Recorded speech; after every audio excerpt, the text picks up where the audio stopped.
The restroom is the worst place to find yourself in a flood. So here's an easy inspection you can do to catch any problems before they start.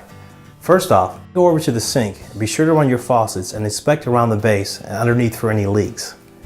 Then check to make sure all toilets are secured to the floor and the tank is secured to the bowl. Flush all toilets and check for leaks around the toilet base, under the tank, and in the basement if you have one.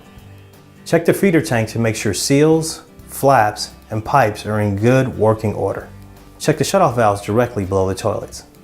Then run the tub faucets for about 5 minutes and check for leaks around the tub, or if you have one, underneath in the basement. This right here is called the shower diverter and is a common place for things to go wrong, so be sure to check it's working properly. Run the shower for a few minutes and look around the faucet and shower head for leaks. And finally, be sure to check your water heater and any surrounding pipes for any leaks or undesired moisture. Now your water heater should have a drain pan free of debris and a proper drain pipe to help divert any water outside should it burst. Then know how to turn off the water to your home.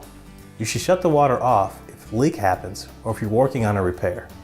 You'll typically find the main shutoff valve in front of the house near the street. There's a lot of water traffic here in the restroom, so be sure to give it a good look about every month or so. For more tips, check out our other videos.